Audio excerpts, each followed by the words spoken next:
गुजरात में प्रथम चरण के चुनाव प्रचार के लिए राजनीतिक दलों ने झोंकी ताकत। प्रधानमंत्री नरेंद्र मोदी ने 3 रैलियों को किया संबोधित। सर्जिकल स्ट्राइक पर सवाल उठाने वालों पर साधा निशाना। कांग्रेस पर आतंकवाद जैसे गंभीर मुद्दे पर राजनीति करने का लगाया आरोप। सूरत पीएम के रोड शो में सूरत में उमड़ा जनसैलाब।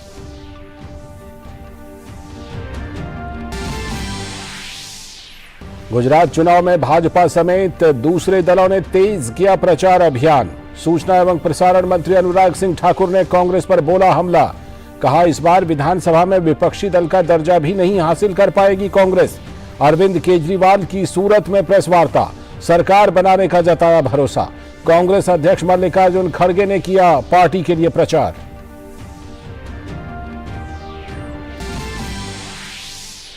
दिल्ली नगर निगम चुनाव में सभी पार्टियां वोटरों को लुभाने में लगाया एड़ी चोटी का जोर। भाजपा के कई दिग्गज नेता उतरे मैदान में। पार्टी अध्यक्ष जेपी नड्डा, केंद्रीय मंत्री पीयूष गोयल, हरदीप सिंह पुरी ने जनसंपर्क अभियान में लिया हिस्सा। केजरीवाल सरकार पर बोला हमला। कांग्रेस और आप ने भी अलग अलग हिस्सों में मांगे वोट। चीन में लंबे और सख्त लॉकडाउन से टूटा लोगों के सब्र का बांध। बढ़ने लगा है विरोध प्रदर्शनों का दायरा। उरुमकी बाद शंघाई और बीजिंग में विरोध प्रदर्शन। शी जिनपिंग कुर्सी छोड़ो, लॉकडाउन खत्म करो का लगा नारा। लगातार चौथे दिन कोरोना के 30,000 से भी अधिक मामले।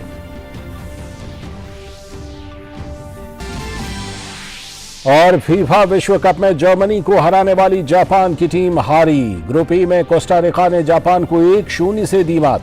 81वें मिनट में कोस्टारिका के फुलर ने गोल दागकर टीम को दिलाई जीत। रोमांचक मुकाबले में मोरक्को ने बेल्जियम को 2-0 से हराया।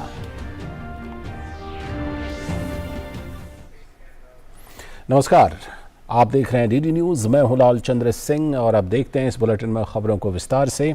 और सबसे पहले बात करते हैं गुजरात विधानसभा चुनाव की। प्रधानमंत्री नरेंद्र मोदी ने रविवार को गुजरात में 3 चुनावी जनसभाएं की। इस दौरान पीएम ने विपक्षी दलों पर जमकर हमला बोला। प्रधानमंत्री नरेंद्र मोदी ने आतंक के मामले में तुष्टीकरण की नीति अपनाने पर कांग्रेस को खरी खरी सुनाई। साथ ही सूरत में जनसभा को संबोधित करने से पहले प्रधानमंत्री ने एक रोड शो भी किया। इस दौरान हजारों लोग उनके स्वागत के लिए सड़क के दोनों तरफ मोदी मोदी के नारे लगाते हुए नजर आए।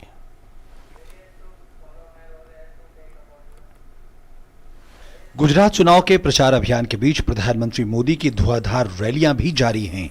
प्रधानमंत्री मोदी ने नेत्रंग, खेड़ा और सूरत में जनसभाएं की। पीएम मोदी ने आतंकवाद को लेकर कांग्रेस के रवैये की जमकर आलोचना की।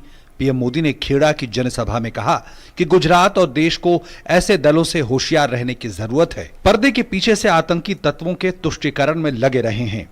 मुंबई में जो हुआ वो आतंक की पराकाष्ठा थी, लेकिन हमारा गुजरात भी लंबे समय तक आतंक के निशाने पर रहा है। हम कहते रहे कि आतंक को टारगेट करो, लेकिन कांग्रेस की सरकार आतंक को नहीं, मोदी को टारगेट करने में लगी रही।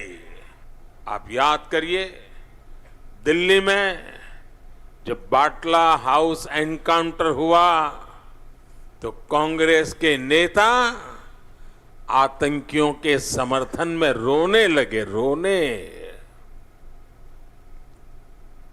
कांग्रेस आतंकवाद को भी वोट बैंक की नजर से देखती है, तुष्टीकरण की दृष्टि से देखती है। प्रधानमंत्री मोदी ने कांग्रेस पर जोरदार हमला करते हुए कहा कि जब आतंकियों के खिलाफ सर्जिकल स्ट्राइक की गई तो सेना की क्षमता पर भी सवाल उठाए गए। अब भारत आतंकियों के घर में घुसकर उन्हें खत्म करता है, लेकिन कांग्रेस हो या वोट बैंक के भूखे कुछ दल, ये लोग सर्जिकल स्ट्राइक पर भी सवाल उठाते हैं, हमारी सेनाओं के सामर्थ्य पर भी सवाल उठाते हैं। भाई और बहनों, दुनिया में हम देख रहे हैं कि जिस भी देश ने आतंकवाद को हल्के में लिया वो आतंक के चंगुल में फंस गया। आतंक की विचारधारा गई नहीं है, कांग्रेस की राजनीति भी नहीं बदली है और कांग्रेस के सिक्कर के छोटे छोटे नए नए दल भी वोट बैंक की राजनीति के अंदर उलझ गए हैं। पीएम मोदी ने नेत्रंग की जनसभा में कहा कि अब की बार भाजपा की पहले से ज्यादा सीटें आएंगी। उन्होंने कहा कि लोगों का बड़े पैमाने पर आशीर्वाद विकसित गुजरात बनाने का संकल्प जाहिर कर रहा है। उन्होंने कहा कि गुजरात के विकसित होने के लिए सभी दिशा में आगे बढ़ने का काम किया है। पीएम मोदी ने कहा कि आज गुजरात में हर जगह एक ही बात सुनाई दे रही है कि भाजपा का संकल्प पत्र इतना स्पष्ट, इतना व्यापक है कि अब उनकी सीटें पहले से भी ज्यादा बढ़ जाएंगी। पीएम मोदी ने सूरत में जनसभा को संबोधित करते हुए राज्य में विकास के तेज सफर का जिक्र किया। प्रधानमंत्री नरेंद्र मोदी के रोड शो में अपने प्रिय जननेता की एक झलक पाने के लिए लोगों की भारी भीड़ उमड़ आई। प्रधानमंत्री मोदी ने हाथ हिलाकर अभिवादन को स्वीकार भी किया। फिजा मोदी मोदी के नारों से गूंज उठी।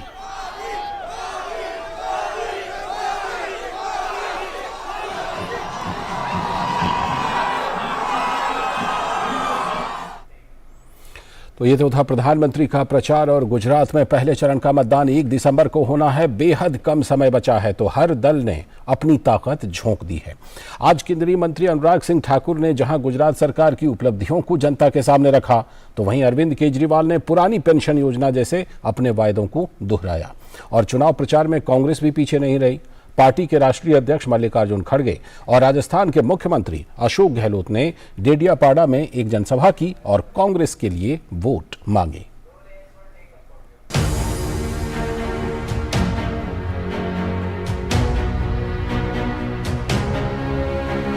गुजरात के चुनावी रण में सभी पार्टियां और उम्मीदवार अपना दमखम दिखा रहे हैं।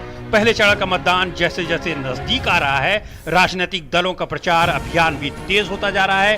भाजपा, कांग्रेस, आम आदमी पार्टी मतदाताओं तक पहुंचने के क्रम में जनसभाएं, प्रेस वार्ता और जनसंपर्क अभियान चला रहे हैं। भाजपा नेता और केंद्रीय सूचना एवं प्रसारण मंत्री अनुराग सिंह ठाकुर ने रविवार को अहमदाबाद में प्रेस वार्ता की। उन्होंने केंद्र की मोदी सरकार और राज्य की भूपेंद्र पटेल सरकार की उपलब्धियों को रेखांकित करते हुए मौजूदा चुनाव में भाजपा को बड़ी जीत मिलने का विश्वास व्यक्त किया। गुजरात में शायद ही कोई वर्ष ऐसा जाता होगा जब दंगे ना होते हो, जहां पर हिंसा ना होती हो, लेकिन भारतीय जनता पार्टी के शासनकाल में सुरक्षित गुजरात, विकसित गुजरात, सशक्त गुजरात, संपन्न गुजरात, समृद्ध गुजरात, ये भारत को भी सशक्त बनाने के लिए सशक्त गुजरात और विकसित गुजरात बहुत आवश्यक है। और ये जो लगातार प्रयास हुए हैं उस दिशा में अब गुजरात को $1 ट्रिलियन इकोनॉमी बनाने का जो संकल्प लिया है, ये अपने आप दिखाता है कि भारत की $5 ट्रिलियन इकोनॉमी में गुजरात का भी $1 ट्रिलियन इकोनॉमी का बहुत बड़ा सहयोग होगा। उधर आम आदमी पार्टी के संयोजक अरविंद केजरीवाल ने रविवार को दावा किया कि गुजरात में उनकी पार्टी की सरकार बनने जा रही है। सूरत में पत्रकारों से बात करते हुए केजरीवाल ने पुरानी पेंशन योजना जैसे अपने वादों को दोहराया। कहा जाता है कि जिस राज्य में सरकारी कर्मचारी जिस तरफ हों, चुनाव वही पार्टी जीतती है। सरकारी कर्मचारी 10 तरीके से इन्फ्लुएंस करते हैं, 10 लोगों को बताते हैं, उनकी बात सुनता है समाज। तो मैं सारे सरकारी कर्मचारियों को, गुजरात सरकार के कच्चे पक्के ये वो सभी से अपील करना चाहता हूं। एक तो अभी पोस्टल बैलेट चल रहा है, पोस्टल बैलेट में एक एक वोट आम आदमी पार्टी को पड़ना चाहिए। आप सबसे अपील है, पोस्टल बैलेट के अंदर एक एक वोट आम आदमी पार्टी को पड़ना चाहिए। कांग्रेस भी गुजरात के चुनावी घमासान में अपनी मौजूदगी दर्ज करा रही है। पार्टी के राष्ट्रीय अध्यक्ष मल्लिकार्जुन खड़गे और राजस्थान के मुख्यमंत्री अशोक गहलोत ने डेडियापाड़ा में एक जनसभा की। उन्होंने कांग्रेस के लिए वोट मांगे। जनता की समस्या अगर हल नहीं कर सकती तो जनता को यह अधिकार बाबा साहब अंबेडकर ने अपने संविधान में दिया है, इनको 5 साल के बाद निकाल फेंकने का। डबल इंजन लगाने के बाद भी अगर एक गाड़ी नहीं चलती है तो उस गाड़ी को निकाल के दूसरे नए इंजन लगाने वाले गाड़ी को लाना चाहिए। ध्यान रहे कि गुजरात के 182 सदस्यीय विधानसभा चुनाव के लिए पहले चरण में 1 दिसंबर को वोट डाला जाएगा। ऐसे में सभी दल इस चरण के लिए प्रचार के बाकी बचे 2 दिन में ज्यादा से ज्यादा मतदाताओं तक पहुंचने का प्रयास करने में लगे हैं। पहले चरण में कच्छ, सुरेंद्रनगर, मोरबी, राजकोट, जामनगर, देवभूमि, द्वारका, पोरबंदर, जूनागढ़, गिर सोमनाथ, अमरेली, भावनगर, बोटाद, नर्मदा, भरूच, सूरत, तापी, डांग, नवसारी और वलसाड़ जिलों की 89 सीटों पर मतदान होना है। इस चरण में कुल 788 प्रत्याशी मैदान में हैं। Bureau report, DD news. तो गुजरात विधानसभा चुनाव के लिए तो ये जबरदस्त प्रचार चल ही रहा है और इधर दिल्ली नगर निगम चुनाव की तारीख जैसे जैसे करीब आ रही है, सियासी दलों ने अपना प्रचार अभियान यहां पर भी तेज कर दिया है। इसी कड़ी में भाजपा के राष्ट्रीय अध्यक्ष जेपी नड्डा ने दिल्ली में एक जनसंपर्क अभियान में हिस्सा लिया। तो वहीं भाजपा ने तिहाड़ जेल में सजा काट रहे सत्येंद्र जैन के मामले में केजरीवाल पर सफेद झूठ बोलने का आरोप लगाया। आम आदमी पार्टी के नेताओं ने भी कई इलाकों में जनसंवाद किया और आरोप लगाया कि एमसीडी द्वारा पिछले 15 सालों में कोई कार्य नहीं किया गया। दिल्ली नगर निगम चुनाव के लिए सभी पार्टियों ने चुनाव अभियान तेज कर दिया है। सभी पार्टियां अपने अपने वादों से जनता को लुभाने की कोशिश कर रही हैं। भाजपा, आम आदमी पार्टी और कांग्रेस ने जनता के सामने कई चुनावी वादे किए हैं। भाजपा अध्यक्ष जेपी नड्डा ने दिल्ली नगर निगम चुनाव प्रचार के लिए पार्टी का मोर्चा संभाला। जेपी नड्डा बीजेपी के जनसंपर्क अभियान में शामिल हुए और आम आदमी पार्टी पर निशाना साधा। जेपी नड्डा ने कहा कि दिल्ली विकास से वंचित है। वहीं सत्येंद्र जैन की वीडियो पर तंज कसते हुए उन्होंने कहा कि तिहाड़ जेल मसाज पार्लर बन गया है। देश आगे बढ़ रहा है, लेकिन दिल्ली में जो विकास होना चाहिए वह विकास से वंचित रह रहा है। उसका मूल कारण है कि यहां जो सरकार बैठाई है वह सरकार आम आदमी के विरोध में काम कर। इस बीच केंद्रीय मंत्री पीयूष गोयल ने अमर कॉलोनी में रोड शो करते हुए बीजेपी उम्मीदवारों के लिए वोट मांगा। वहीं उत्तराखंड के मुख्यमंत्री पुष्कर सिंह धामी ने मोती नगर में एमसीडी चुनाव के लिए डोर टू डोर कैंपेन किया। उन्होंने कहा कि लगातार जेल से वीडियो सामने आ रहे हैं, भ्रष्टाचार के मामले सामने आ रहे हैं। दिल्ली की जनता ये सब कुछ देख रही है। जो पार्टी भ्रष्टाचार के खिलाफ कहती थी कि हम काम करेंगे, उन्होंने पूरी तरह से यहाँ पर भ्रष्टाचार जमा दिया है। उनके मंत्रियों के लगातार जेलों से भी वीडियो जारी हो रहे हैं, वीडियो आ रहे हैं, लगातार तमाम प्रकार के भ्रष्टाचार के मामले आ रहे हैं। शिक्षा विभाग के घोटाले सामने आ रहे हैं, आबकारी विभाग के घोटाले सामने आ रहे हैं। तो दिल्ली की जनता इन सब बातों को देख रही है, इसलिए एमसीडी में भाजपा की सरकार को बनाएगी। दिल्ली नगर निगम चुनाव के बीच भाजपा और कांग्रेस दिल्ली सरकार को घेरने में लगी हुई हैं। इस बीच रविवार को दिल्ली के तिहाड़ जेल में बंद केजरीवाल सरकार के मंत्री सत्येंद्र जैन का एक और सीसीटीवी वीडियो सामने आया, जिसमें सत्येंद्र जैन की सेल में जेल कर्मियों को साफ सफाई करते हुए देखा जा सकता है।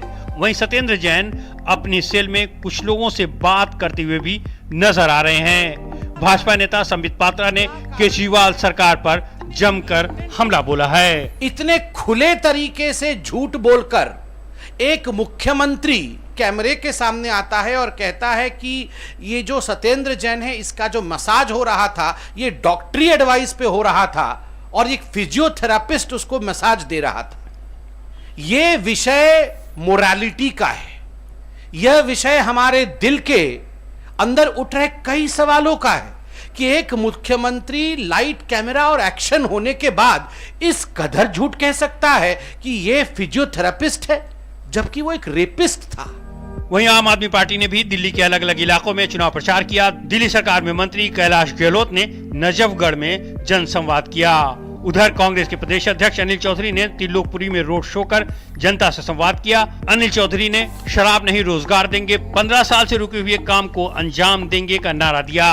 बीजेपी ने दिल्ली नगर चुनाव के लिए अपने संकल्प पत्र में झुग्गीवासियों को फ्लैट 15, अन्नपूर्ण रसोई के जरिए 5 रुपए में भोजन, स्कूली छात्रों को मुफ्त साइकिल, 1000 स्थायी छठ घाट स्थापित करने जैसे कई बड़े वादे किए हैं। उधर आम आदमी पार्टी ने कूड़े के पहाड़ लैंडफिल साइट को हटाने और राजधानी में कचरा कुप्रबंधन की समस्या का समाधान करने का भरोसा दिया है। Bureau report, DD news. और चुनावों की खबरों के बाद अब मन की बात। प्रधानमंत्री नरेंद्र मोदी ने मन की बात कार्यक्रम की ताजा कड़ी में देश विदेश के लोगों के साथ अपने विचार साझा किए। पीएम मोदी ने भारत को G20 की अध्यक्षता मिलने पर इसे देश का गौरव बताया, तो साथ में और भी कई गंभीर मुद्दों से देश को अवगत कराया।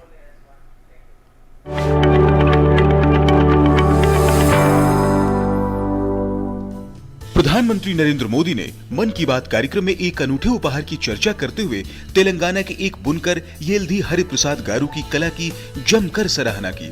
पीएम ने कहा कि हरिप्रसाद जी ने अपनी कला के जरिए G20 का लोगो बुनकर भेजा है, जो सबका ध्यान आकर्षित कर रहा है। हरिप्रसाद गारू ने अपनी कला में अगले साल G20 शिखर सम्मेलन की मेजबानी करने पर देश के गौरव को भी दर्शाया है। तेलंगाना के राजन्ना सिरसिला जिले में एक बुनकर भाई हैं येल्धी हरिप्रसाद गारू। उन्होंने मुझे अपने हाथों से G20 का यह लोगो बुनकर के भेजा है। यह शानदार उपहार देखकर तो मैं हैरान ही रह गया। हरिप्रसाद जी को अपनी कला में इतनी महारत हासिल है कि वो सबका ध्यान आकर्षित कर लेते हैं। हरिप्रसाद जी ने हाथ से बुने G20 के इस लोगो के साथ ही मुझे एक चिट्ठी भी भेजी है। इसमें उन्होंने लिखा है कि अगले साल G20 शिखर सम्मेलन की मेजबानी करना भारत के लिए बड़े ही गौरव की बात है। देश की इसी उपलब्धि की खुशी में उन्होंने G20 का यह लोगो अपने हाथों से तैयार किया है। प्रधानमंत्री ने G20 की अध्यक्षता को देश के लिए एक बड़ी अपॉर्चुनिटी बताया। पीएम ने ग्लोबल गुड, विश्व कल्याण पर जोर देते हुए कहा कि one earth, one family, one future की थीम वसुधैव कुटुंबकम के लिए हमारी प्रतिबद्धता को भी जाहिर करती है। G20 की वर्ल्ड पॉपुलेशन में 2/3, वर्ल्ड ट्रेड में 3/4 और वर्ल्ड जीडीपी में 85% भागीदारी है। आप कल्पना कर सकते हैं, भारत अब से 3 दिन बाद यानी 1 दिसंबर से इतने बड़े समूह की, इतने सामर्थ्यवान समूह की अध्यक्षता करने जा रहा है। भारत के लिए, हर भारतवासी के लिए ये कितना बड़ा अवसर आया है। ये इसलिए भी और विशेष हो जाता है क्योंकि ये जिम्मेदारी भारत को आजादी के अमृतकाल में मिली है। मन की बात कार्यक्रम की इस कड़ी में पीएम मोदी ने G20 की अध्यक्षता को देश के गौरव से जोड़ते हुए इसे राज्यों की संस्कृति के विविध और विशिष्ट रंगों को दुनिया के सामने लाने का अवसर बताया। पीएम ने कहा कि शांति से लेकर सस्टेनेबल डेवलपमेंट तक देश के पास सभी चुनौतियों का समाधान है। Bureau report, DD news.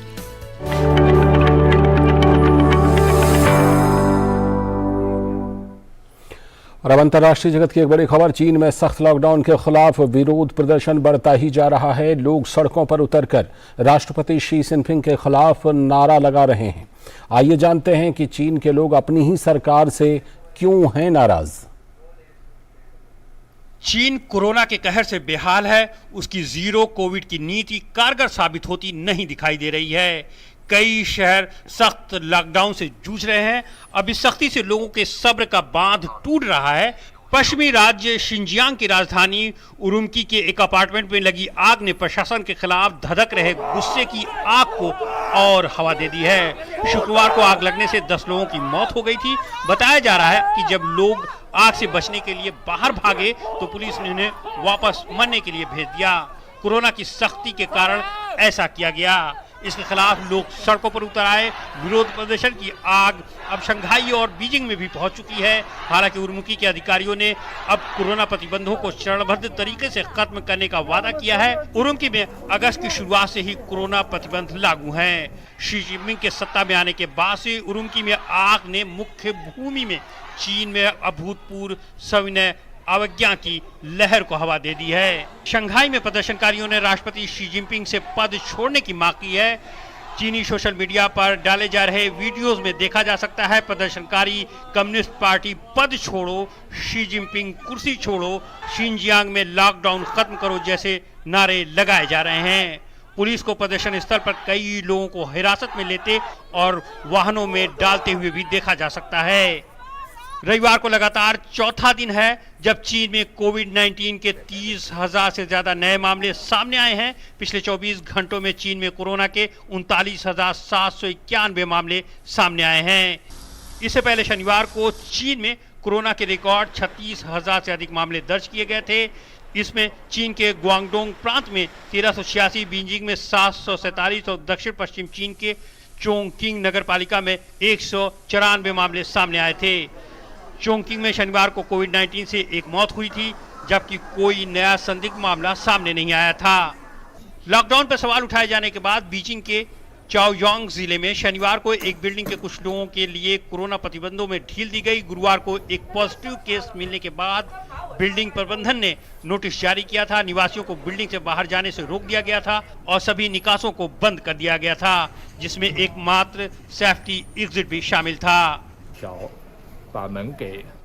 उन्होंने 3 दिन पहले हमारे भवन को प्रतिबंधित कर दिया और आधी रात में उन्होंने प्रवेश द्वार को बंद करने के लिए इस लकड़ी की पट्टी का उपयोग किया। इस पर आउट ऑफ सर्विस लिख दिया। मैंने इसकी शिकायत पुलिस से की है। नानजिंग के एक विश्वविद्यालय में भीड़ ने पीड़ित लोगों को जीवित रहने दें, मृतकों को शांति मिले का नारा लगाया। प्रदर्शनकारी बीजिंग के सबसे प्रतिष्ठित विश्वविद्यालयों में से एक में भी विरोध प्रदर्शन किया। चीन में संक्रमण को लेकर हालात बेहद गंभीर हो गए हैं। स्थिति की गंभीरता को देखते हुए चीन सरकार ने कोरोना संक्रमण के परीक्षण बढ़ा दिए हैं। गौरतलब है कि चीन से ही महामारी कोरोना के संक्रमण ने पूरी दुनिया को अपनी चपेट में ले लिया था। हालांकि अभी भी कई देश इस वायरस के संक्रमण से घिरे हुए हैं। कोरोना वायरस की अब तक की कई लहर अपना कहर बरपा चुकी है। अब खेल की बड़ी खबरों में बात फीफा की। फीफा विश्व कप में कोस्टारिका ने जापान को 1-0 से हरा दिया। रोमांचक मुकाबले के पहले हाफ में दोनों के बीच कड़ी टक्कर देखने को मिली। पहले हाफ में कोई भी टीम गोल नहीं कर पाई, लेकिन दूसरे हाफ के अधिकांश समय दोनों टीमों की तरफ से गोल करने के नाकाम प्रयास ही देखने को मिले। हालांकि मैच के 81वें मिनट में कोस्टारिका के फुलर ने गोल करके टीम को 1-0 से आगे कर दिया और इसके बाद मैच में कोई और गोल नहीं हो पाया और कोस्टारिका ने मैच को अपने नाम कर प्रतियोगिता की पहली जीत हासिल कर ली।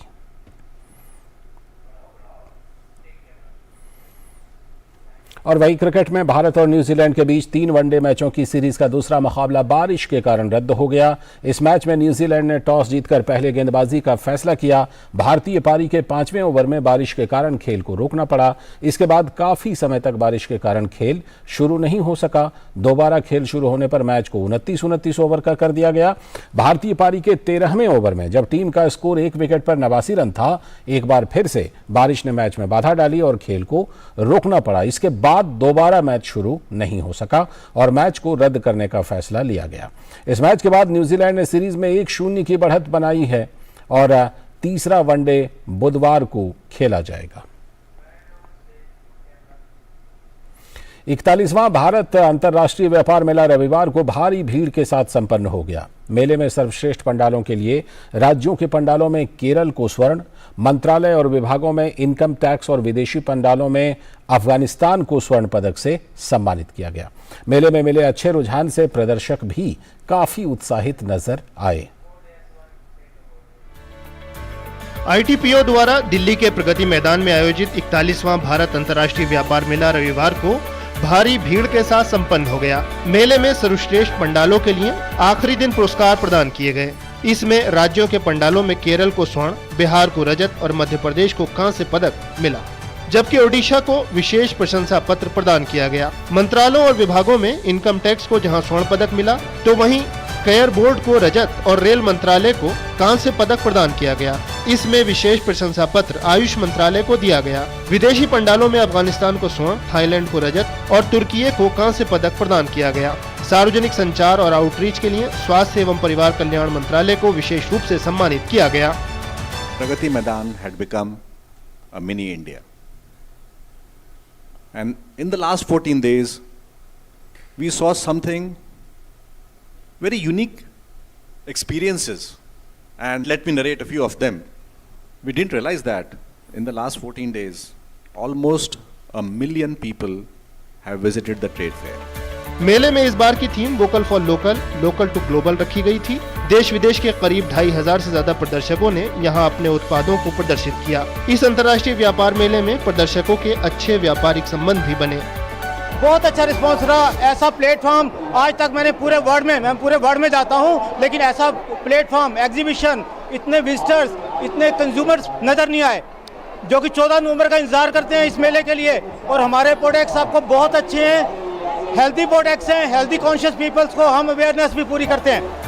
मेले के आखिरी दिन लोगों ने जमकर खरीदारी की। मेले में मिले अच्छे रुझान से प्रदर्शक काफी उत्साहित दिखाई दिए। रिस्पांस बहुत ज़बरदस्त रहा है यहाँ पे, मतलब लगभग today is the 14th day और 14 दिन का रिस्पांस बहुत ही ज़बरदस्त रहा है हमें। और काफ़ी हमने लगभग नाना करते हुए भी on an average every day we have covered more than 500 customers यहाँ पे। और इन टोटल अगर मैं कैलकुलेट करूँ तो मोर देन 10,000 प्लस कस्टमर्स को हमने सोल्ड आउट किए हैं यहाँ पे। मेले का आखिरी दिन रविवार को होने की वजह से दर्शकों की भारी भीड़ रही। आखिरी दिन करीब 1 लाख दर्शकों की भीड़ मेला देखने पहुंची।